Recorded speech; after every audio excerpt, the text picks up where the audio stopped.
La bienvenida, saludando a nuestro siguiente invitado, don Walter Spurrier Vaquerizo. Siempre es un gusto enorme saludarlo. Tienen la gentileza de orientarnos en temas que tienen que ver con la materia económica. Don Walter es Alberto Quintana. ¿Qué tal receta nuestra señal? Buen día. Muy bien, Alberto. Muy buen día y un placer estar con ustedes hoy de mañana y con todos nuestros radioescuchas. Muchísimas gracias. Aquí estoy acompañado de Wendy Quinde, que estaba que lo saludaba. Don Walter, ¿qué le parece? Estaba revisando, yo también siempre tengo la costumbre, ¿no? Amanezco y estoy viendo cómo están los índices bursátiles. Soy inquieto. Alberto, bueno, no tengo ni acciones de nada. Y también el comportamiento en lo que tiene que ver con la comercialización del crudo. Estaba viendo que a esta hora, y siempre hago la reflexión o siempre pongo pues en perspectiva de que tenemos la diferencia horaria con los mercados asiáticos y europeos. A esta hora el WTI, que es el petróleo que utilizamos como referencia, se ubica en $73.36. Se está comercializando en los mercados a futuro a ese valor el West Texas Intermedio. Y eso me lleva a preguntarle, don Walter Spurrier, básicamente, porque hemos tenido, ¿no?, una ola de crecimiento, sube, baja, pero más sube que baja el precio del crudo durante estos días.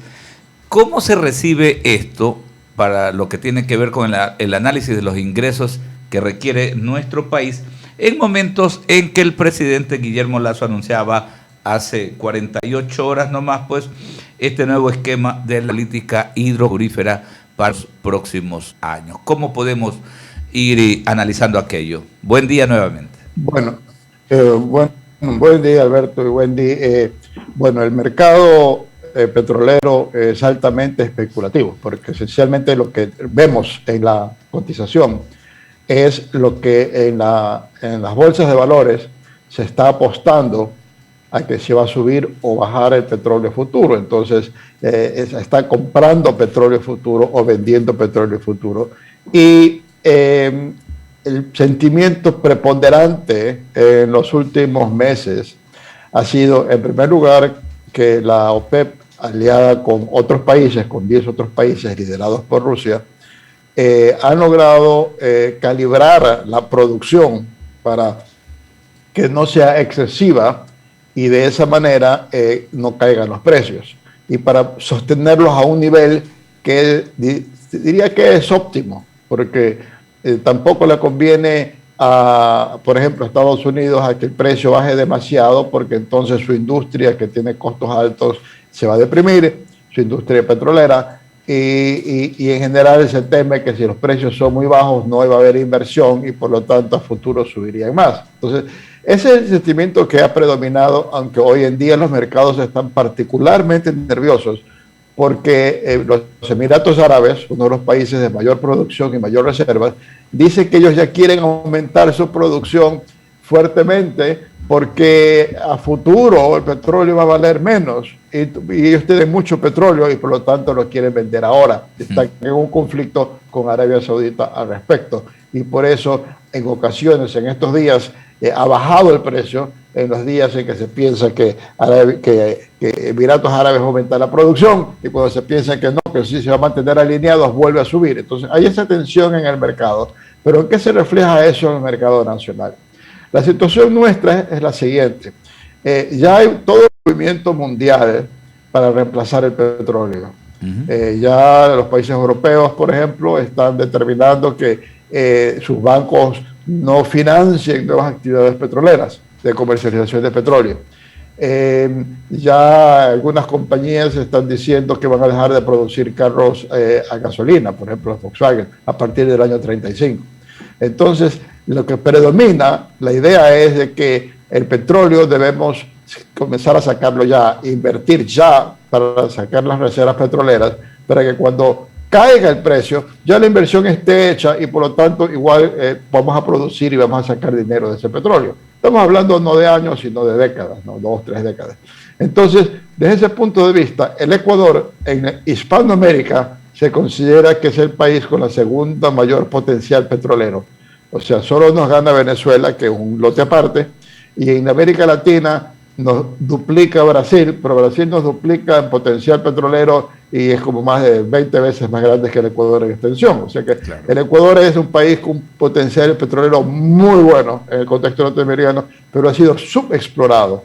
Y por lo tanto, la idea que tiene Guillermo Lasso es, ante esta crisis económica, y si tenemos esa riqueza de petróleo bajo tierra, mucho sin todavía detectar exactamente dónde, hay que hacer lo posible por encontrarse petróleo y sacarlo.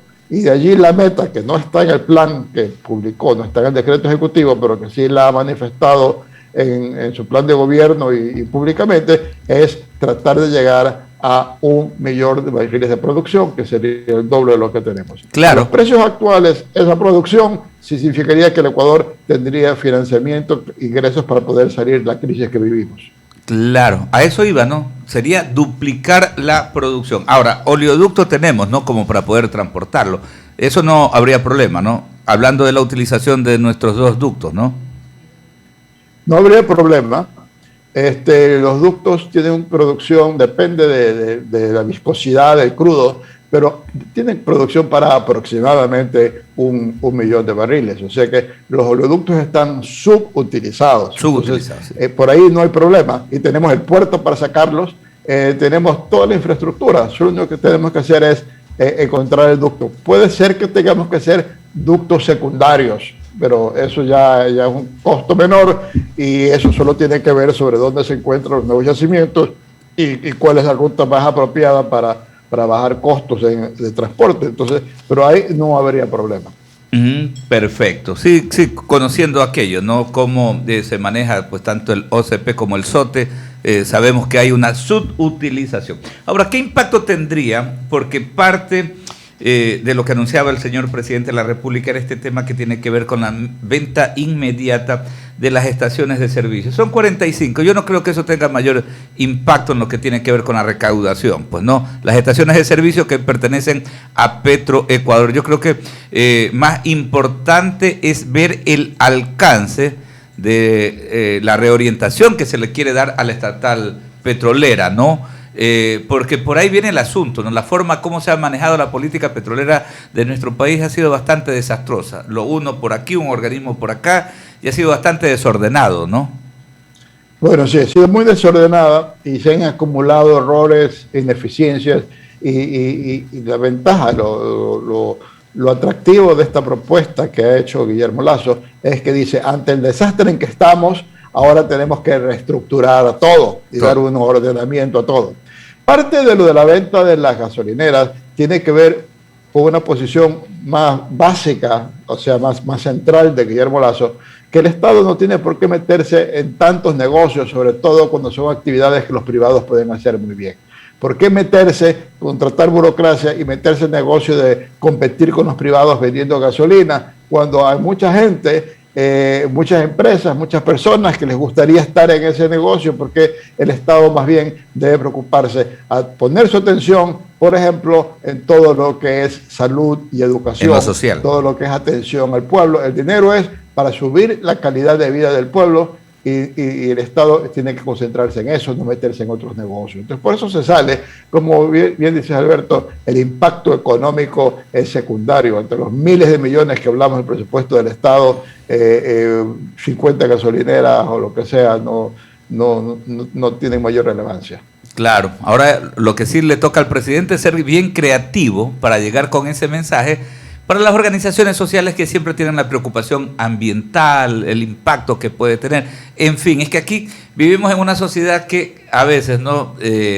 Teniendo los recursos y no teniendo pues esa visión, porque ¿de qué vale que nos quedemos con el recurso? Usted mencionaba lo de los Emiratos Árabes, y cierto, pues cualquier nación que tenga grandes reservas petroleras, ¿de qué le va a valer si en 15, en 20 años, pues ya no va a servir absolutamente de nada el crudo?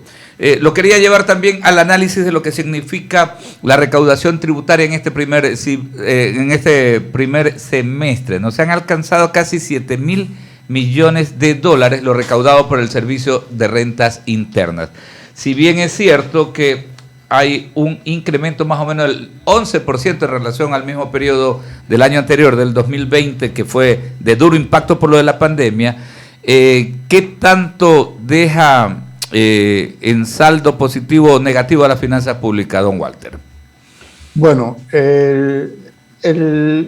por supuesto hay una recuperación importante con relación al año pasado, pues, que fue desastroso, particularmente el segundo trimestre del año pasado, que estuvimos en cuarentena, o sea, fue una contracción económica forzada por razones de salud, nos obligaron a dejar de trabajar por razones de salud, y eso pues incidió en una muy fuerte caída de las recaudaciones. Si, por ejemplo, los establecimientos comerciales tienen que estar cerrados, pues entonces ¿cómo se cobra el IVA? ¿Cómo el Servicio de Rentas Internas va a cobrar IVA si las que se supone que tienen que retener el IVA en sus ventas no están trabajando? Entonces ahora tenemos una recuperación importante frente al año pasado, pero aún falta un gran techo a recorrer en comparación con el año 2019. O sea, como el país está dolarizado, eso tiene sus fortalezas y tiene sus debilidades.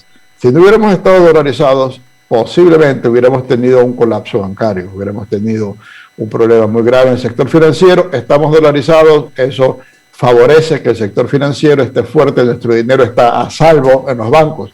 Eso es una posición positiva, pero por otra parte, cuesta mucho trabajo recuperar las plazas de empleo. Cuesta mucho trabajo porque las empresas que tuvieron que despedir a un costo elevado, porque despedir en Ecuador es caro, ahora están renuentes a volver a contratar, porque dicen, no, yo ya me acostumbré y me reorganicé para hacer mi trabajo con menos personas, y yo no quiero volver a tener tantos empleados como antes porque me cuesta mucho, y además si nuevamente los tengo que despedir, tengo nuevamente que liquidarlos a un costo elevado. Entonces, no hay una recuperación del empleo, y para eso, para que se recupere el empleo, no podemos contar con las empresas que ya existen, tenemos que contar con nuevos proyectos. Entonces, el asunto es de que la economía no va a recuperar los niveles del año pasado, no va a recuperar en el 2021 los niveles de 2019, no va a recuperarse la recaudación de esos niveles, no va a recuperarse el empleo de esos niveles. Se necesita atraer nueva inversión para que se crean nuevas plazas de trabajo, para que se crean nuevas posibilidades de ventas, de movimiento de la economía, y ahí aumentará la recaudación. Vamos haciendo un ejercicio. A ver, si este servidor estuviera en Carondelet y lo llama y le dice, Walter, tengo 2 bombas de tiempo el lunes temprano, a primera hora. La una, los productores arroceros anunciando una paralización y bloqueo de vías a lo largo del país. Y por otro lado también protestas de quienes están vinculados al sector de la producción bananera, ¿no? Que también están con este tema de los precios. Y también anuncian para el lunes protestas. ¿Qué se atrevería usted a sugerir o de qué manera se podría atender este tema que tiene que ver con las bandas de precio de los productos? En el caso del arroz de primera necesidad, en el caso del banano, pues para la exportación. ¿Cómo poder solucionar este problema que es tan recurrente y que permanentemente lleva a protestas y a conflictividades sociales que no le caen bien al país? O sea, nunca le caen bien, menos en una circunstancia como la que estamos pasando. Bueno, en el caso del productor bananero, me parece que los productores no tienen razón. Y el punto es el siguiente.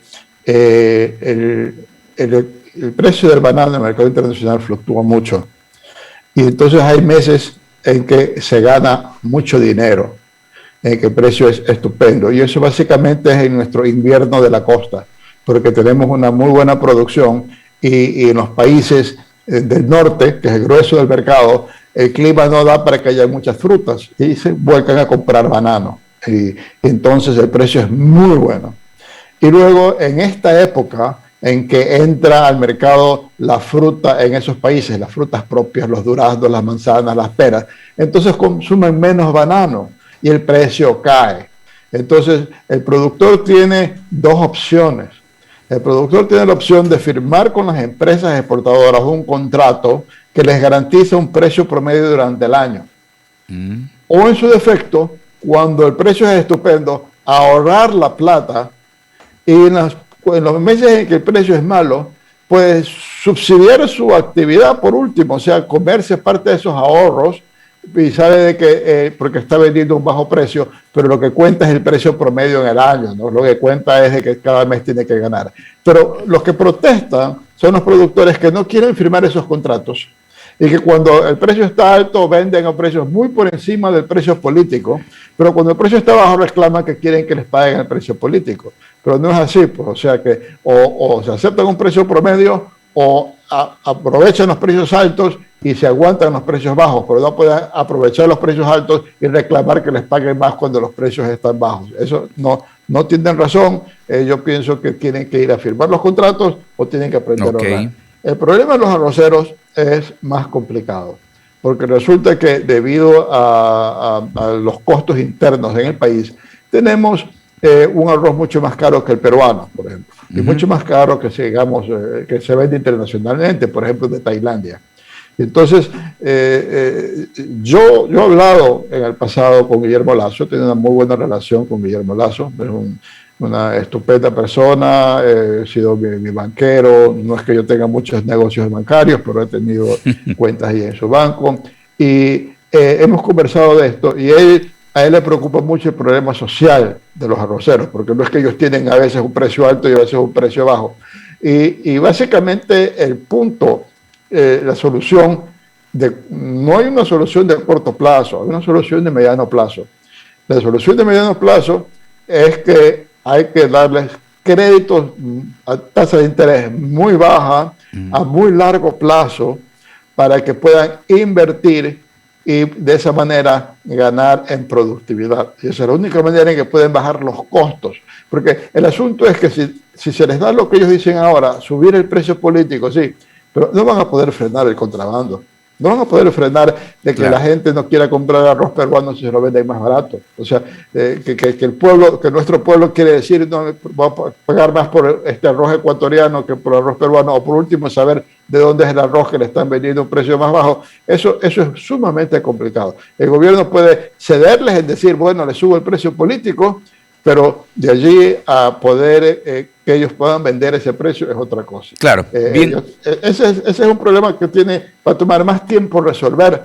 No es algo que Guillermo Lasso puede resolver hoy, aunque él quisiera, porque sabe que es un problema real y que afecta a grandes partes de la población, sobre todo a la cuenca baja del río Guayas. Sí, concordamos totalmente. Es un problema bastante complejo el de los productores arroceros. Don Walter Spurrier Baquerizo, queremos agradecerle muchísimo por estos minutos, por la orientación que nos brinda a nosotros como equipo periodístico y a toda nuestra audiencia. Que tenga un excelente fin de semana.